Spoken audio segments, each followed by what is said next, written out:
Good morning, friends. Yesterday we have seen the first part of the lesson, a lesson in life from a beggar. Now today we are going to deal with the next part at page number 93, last paragraph. Many years later, I found myself caught in the rain at Bombay's Flora Fountain.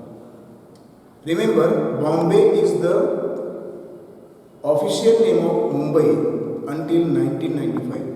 1995 पर्यंत मुंबईचं नाव जे होतं ते बॉम्बे असं होतं.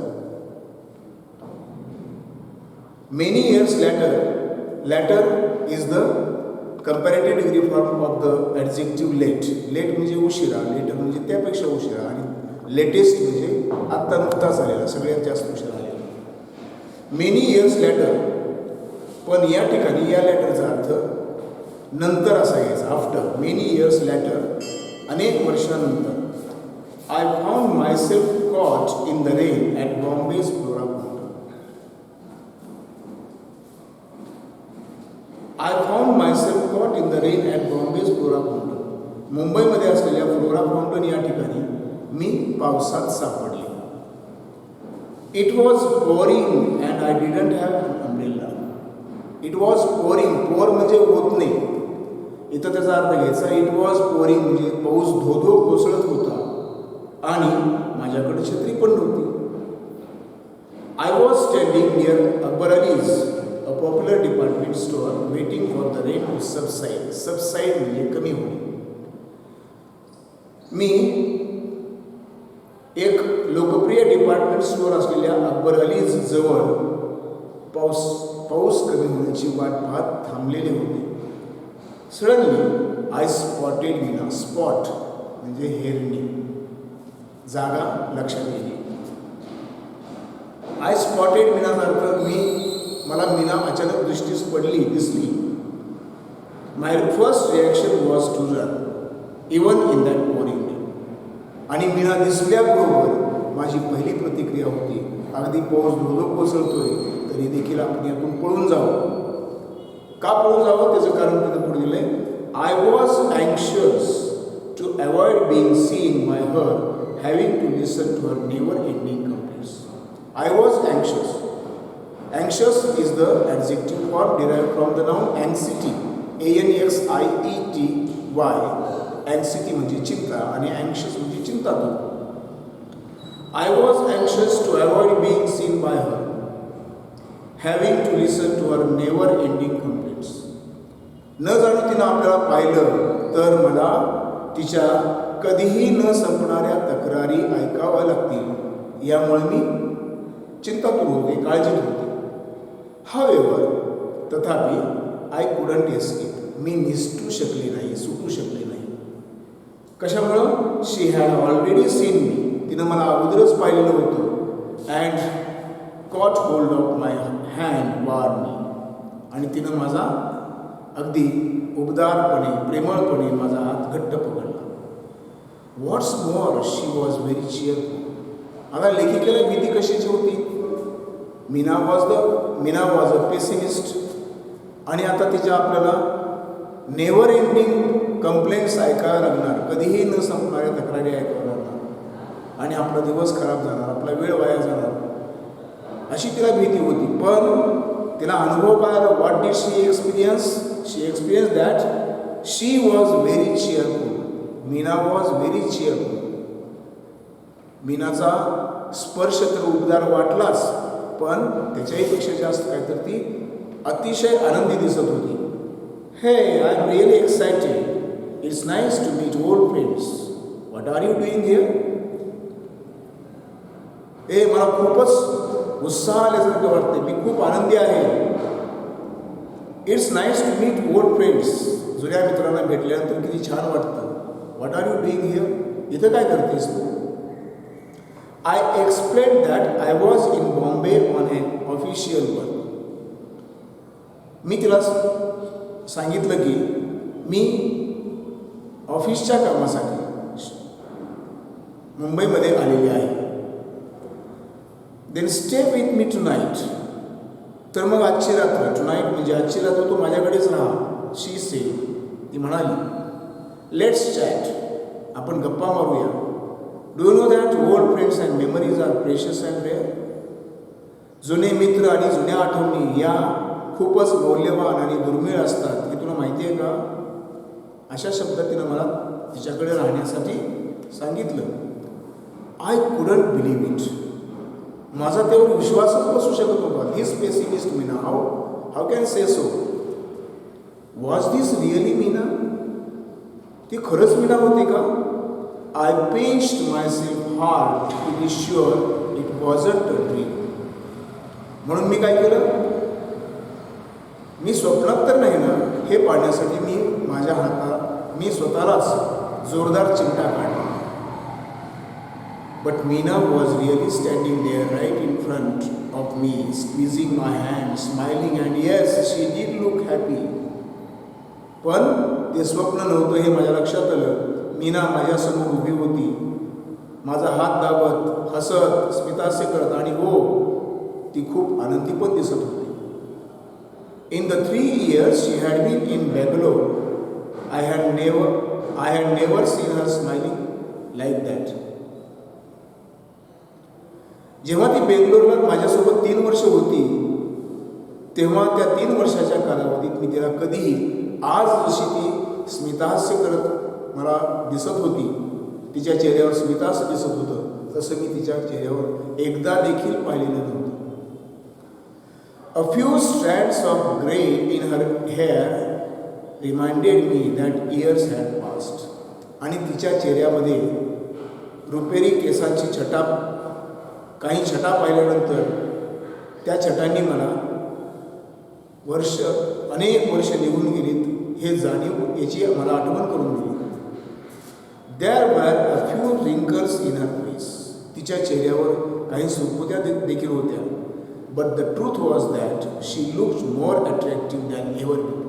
पण सत्य हे होतं, तारुण्यात असताना ती जेवढी अट्रॅक्टिव्ह दिसत नव्हती, आत्तापर्यंत दिसत नव्हती, तेवढी त्याच्यापेक्षा कितीतरी अधिक पटीनं ती आता मला आकर्षक दिसत होती. फायनली आय मॅनेज टू से. तुम्हाला मागच्या कुठल्या तरी एका पाठामध्ये मॅनेज टू या फ्रेजविषयी सांगितलं होतं. सक्सीड इन त्याच्यासाठी वापरायचे असते, आणि मॅनेज टूच्या पुढं क्रियापदाचं मूळ रूप वापरायचं असतं, आणि सक्सीड इनच्या पुढं क्रियापदाचं आयएनजीचं रूप वापरायचं असते. त्यात असायला सांगितलेलं. फायनली आय मॅनेज टू से. अखेरीस मला हे बोलणं शक्य झालं, व हे बोलण्यामध्ये मी यशस्वी झाले. काय? No Meena, I can't stay with you tonight. नाही मीना, मी आजची रात्री तुझ्यासोबत राहू शकत नाही. I have to attend a dinner. मला एका ठिकाणी रात्रीच्या जेवणाला जाणं गरजेचं आहे. हॅव टूची रचना असली की एखादी गोष्ट करणं मला कंपल्सरी करावी लागणार आहे हे सांगण्यासाठी हॅव टूची रचना करायची असते. I have to attend a dinner. मला एका रात्रीच्या जेवणाच्या पार्टीला मला जावंच लागणार आहे. Give me your card and I will keep in touch with you. I promise. तुझं कार्ड मला दे आणि मी तुझ्या संपर्कात राहीन, असं मी तुला वचन देते. For a moment Meena looked disappointed. एक क्षणभरासाठी मीना निराश झाल्यासारखी वाटली. Let's go and have T at least, शी इन्सिस्टेड. पण तिनं आग्रह दुसरा काय धरला? चल तर मग जाऊ आपण आणि कमीत कमी चहा तरी घेऊ. आता मीनाची जागा हिनं घेतली. कारण सर्व मी सांगायला लागली, लेखिका सांगायला. But Meena, it's boring. अगं मीना, पण आता किती धो पाऊस कोसळतोय. मीनाचं उत्तर काय होतं? So what, we will buy an umbrella and then go to the grand hotel, she said. आपण एक छत्री विकत घेऊया आणि नंतर ग्रँड हॉटेलला जाऊया. मीनानं आग्रह केला. शी सेड, ती म्हणाली.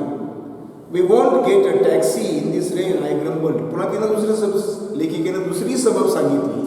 ती म्हणजे we won't get a taxi in this rain. या पावसात आपल्याला टॅक्सीसुद्धा मिळणार नाही गं. So what, we will walk. मग काय झालं, आपण चालत जाऊया. I was very surprised. हे सगळे तिचं बोलणं ऐकल्यानंतर मला खूपच आश्चर्य वाटलं होतं. This wasn't the same Meena I had known. मी ओळखत असलेली ही ती मीना नव्हती. Today she seemed ready to make any number of adjustments. आज ती कोणत्याही प्रकारच्या तडजोडी करण्यास तयार आहे असं दिसत होतं. We reach the grand hotel drenched. Drenched म्हणजे भिजून चिंब होऊन. आम्ही ग्रँड हॉटेलला अगदी ओले चिंब होऊन पोहोचलो. By then the only thought in my mind was to find out who or what had brought about such a change in the pessimistic Mina I had known. आणि तोपर्यंत हॉटेलपर्यंत मध्ये पोहोचेपर्यंत माझ्या मनात एकच विचार सारखा डोकावत होता. तो म्हणजे की मी ओळखत असलेल्या मीनाला, मी ओळखत असलेल्या या निराशावादी मीरामध्ये अशा प्रकारचा बदल कुणामुळे किंवा कशामुळे झाला आहे याचा शोध घ्यायचा, एवढाच एक विचार माझ्या डोक्यात तोपर्यंत खेळत होता. Tell me Meena, is there a prince charming who has manage to change you so?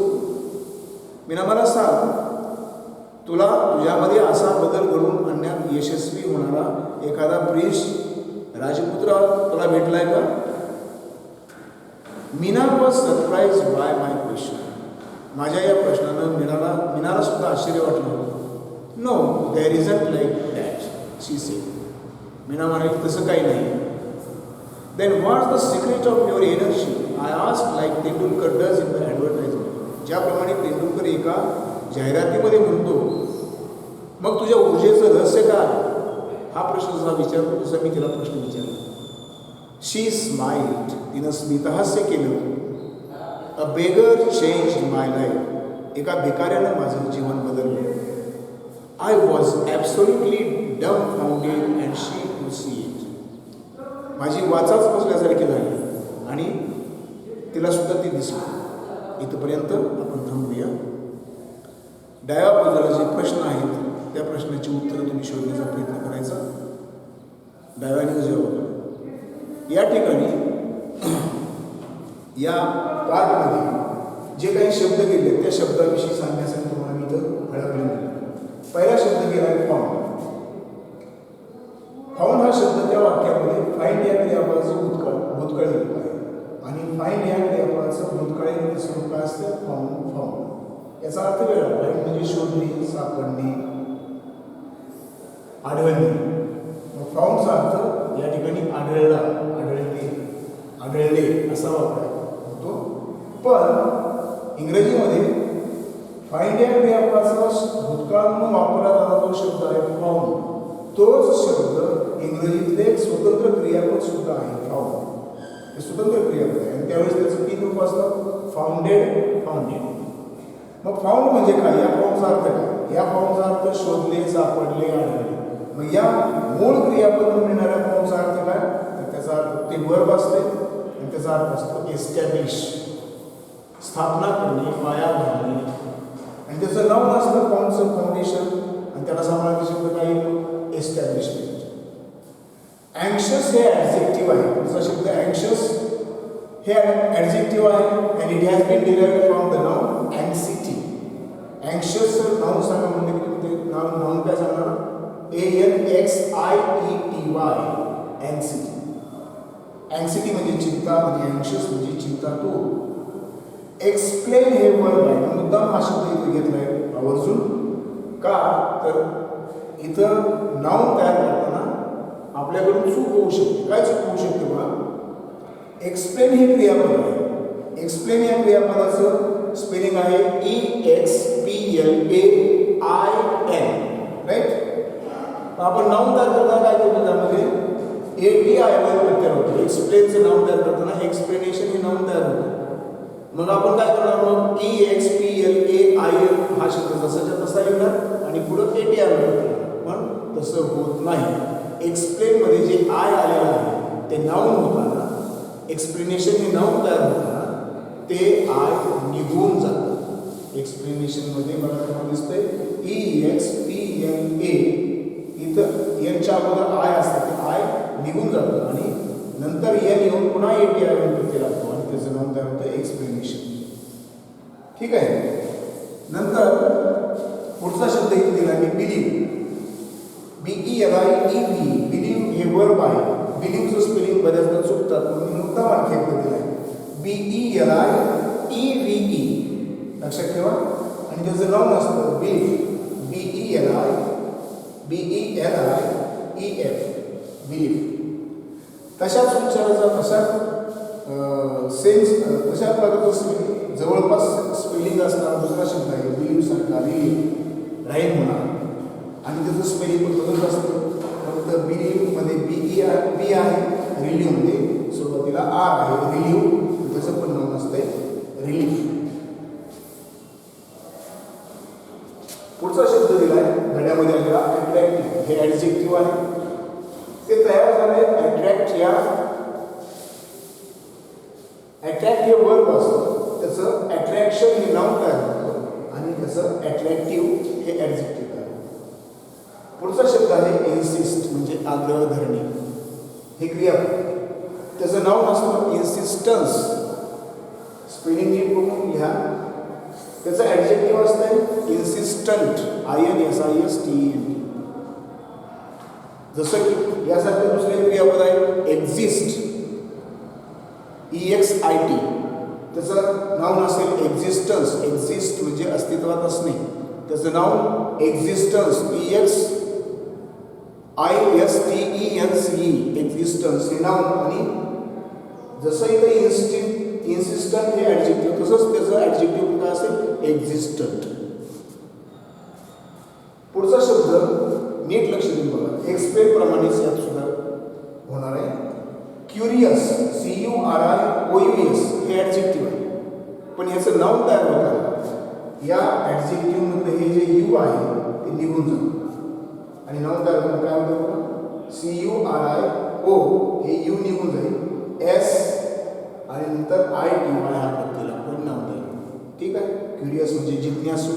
Curiosity म्हणजे जिज्ञासा. पेसिमिस्टिक हे ॲडजेक्टिव्ह आहे. त्याच्या विरुद्धार्थी ॲडजेक्टिव्ह काय असेल ऑप्टिमिस्टिक. पेसिमिस्टिक हा शब्द याचं नाव ॲडजेक्टिव्ह त्याचं नाव नसतं पेसिमिझम. पेसिमिझम म्हणजे निराशावाद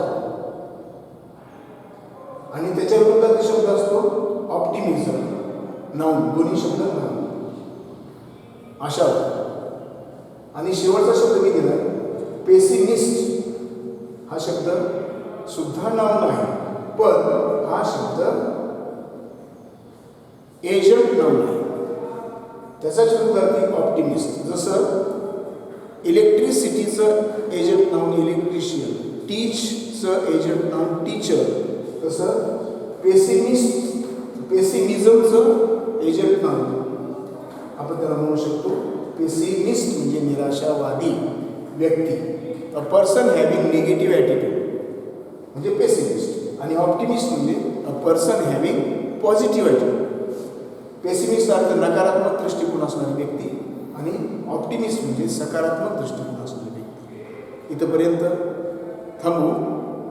उरलेला भाग शेवटचा भाग आपण उद्याच्या तासाला बघू.